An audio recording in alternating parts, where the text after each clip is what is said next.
Estamos en un mundo que necesita la redención. Es un mundo creado por Dios, pero es un mundo que tiene todavía los vestigios del pecado original. Y por momentos nosotros pensamos que las cosas van mal. Cada tiempo tiene sus problemas, sus dificultades.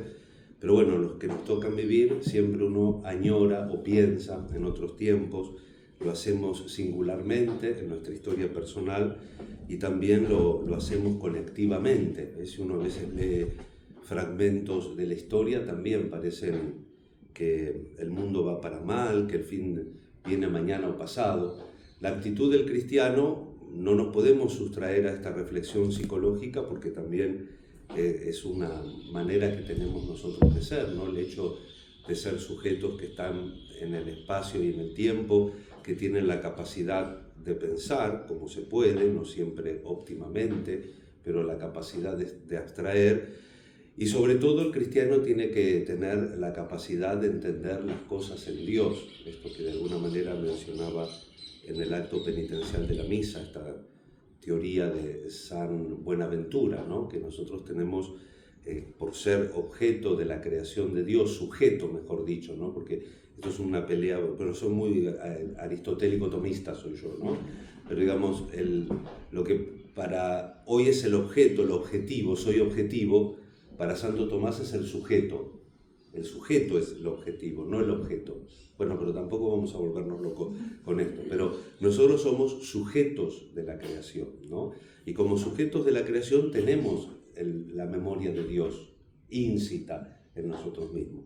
Pero esa memoria, dice San Buenaventura, que está cubierta como con determinadas capas y queda media oculta. Entonces a veces hay que romper y remover esa capa que nos impide reconocer la memoria de Dios. Y por eso es bueno cada tanto que nos situemos en este mundo, que es un mundo creado por Dios, por lo tanto es un mundo bueno, como nos enseña uno de los relatos de la creación, y vio Dios que era bueno, y vio Dios que era bueno, cuando hacía el cielo, cuando hacía la tierra, cuando hacía el mar, y vio Dios que era muy bueno cuando hacía el hombre, pero la libertad jugó una mala pasada, no solamente a los hombres, sino también a los ángeles.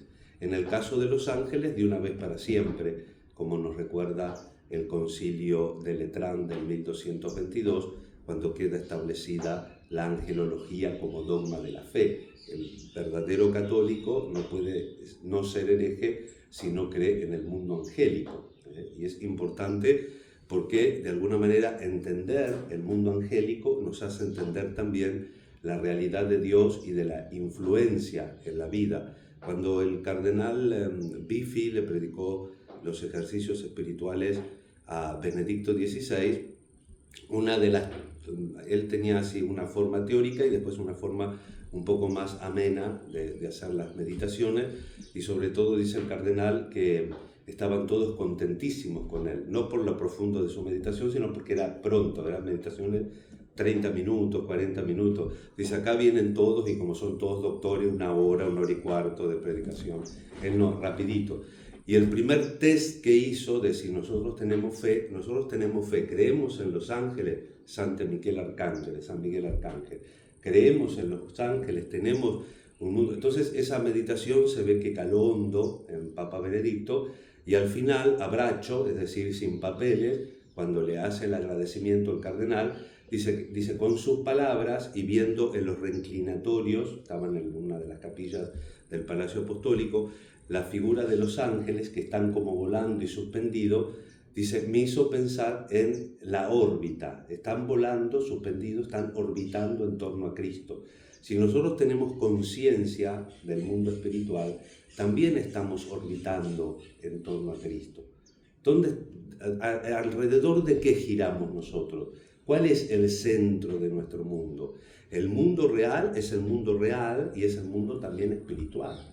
Por eso es importante la palabra de Dios, esta carta a los cristianos de Tesalónica, primera del apóstol Pablo, que terminamos de leer hoy, y que hace precisamente, todavía cuando Pablo escribe la carta, no estaban escritos los evangelios, pero sin embargo centra en una de las preocupaciones vitales, fundamentales del Evangelio, que es la vigilancia. Así terminábamos el Evangelio de Mateo con el tema de la vigilancia, ayer comenzamos el de San Lucas, y entonces es importante vivir, ustedes son hijos de la luz, tienen que vivir en la luz, no tienen que vivir en las tinieblas, y dice con una observación muy aguda Pablo, cuando la gente afirme que hay paz y seguridad, la destrucción caerá sobre ellos repentinamente, como los dolores del parto sobre una mujer embarazada, y nadie podrá escapar.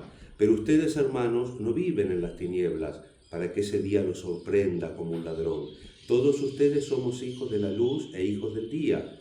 Nosotros no pertenecemos a la noche ni a las tinieblas. No nos durmamos entonces como hacen los otros, permanezcamos despiertos y seamos sobrios.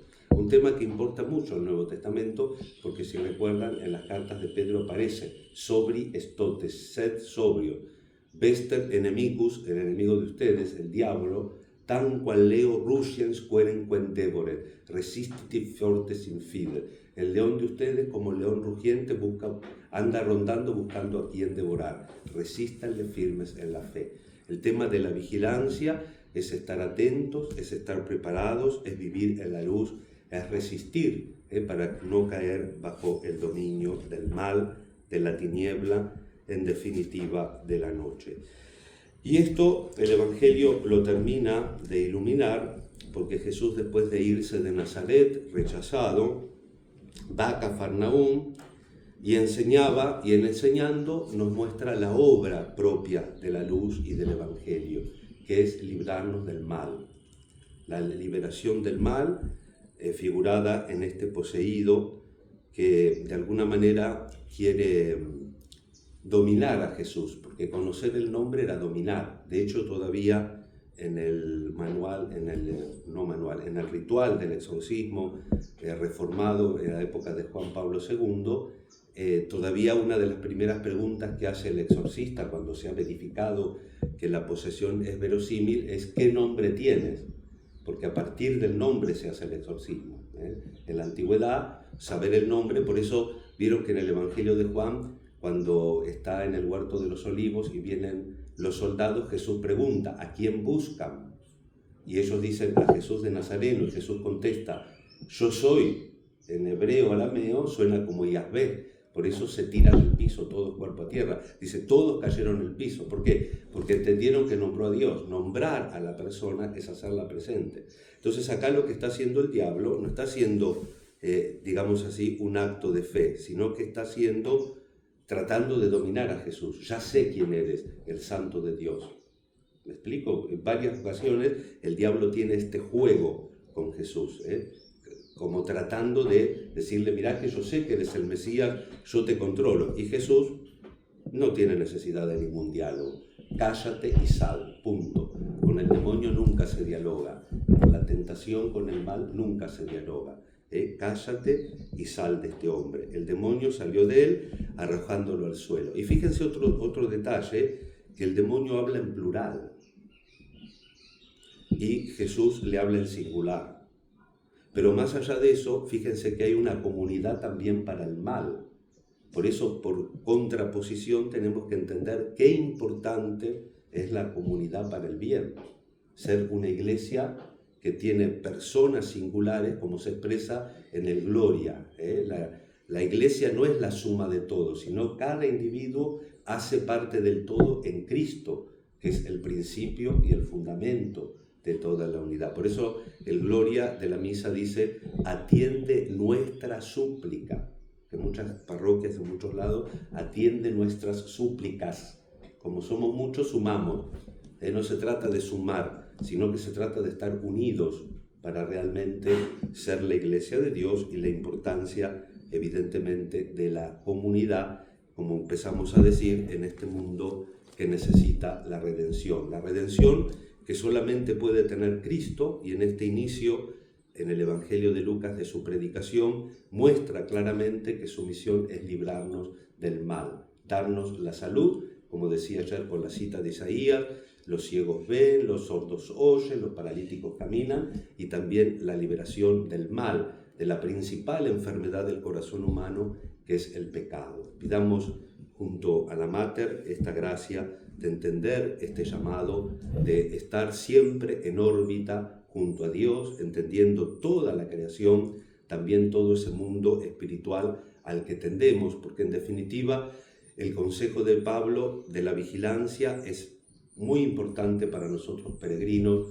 que tengamos siempre presente la meta. Es muy importante. La vigilancia hace que tengamos presente la meta. ¿Para qué está? ¿Cuál es nuestra? Padre, pida por mi salud. Padre, pida por esto. Pida por sí, con todo gusto. Y eso tiene sentido, pero vos pensás en tu meta. ¿Pensás que tu destino en Dios? ¿O querés repetir esta vida así como un bucle siempre? Esta vida de necesidad, de miseria, de enfermedad, de preocupaciones, ansiedades, humedad, ¿no? Pidamos al Señor la gracia de ser vigilantes, tener presente siempre el sentido, el origen, la memoria del Señor en nosotros y la meta que es el mismo. Teológicamente se formula exitus reditus, ¿no? Salir y volver. Hemos salido, exitus reditus. Tenemos que volver al Señor. Nos encomendamos a nuestra Madre y le pedimos en un instante de silencio por las intenciones por las cuales queremos rezar en este día y por las cuales también ofrecemos esta Eucaristía.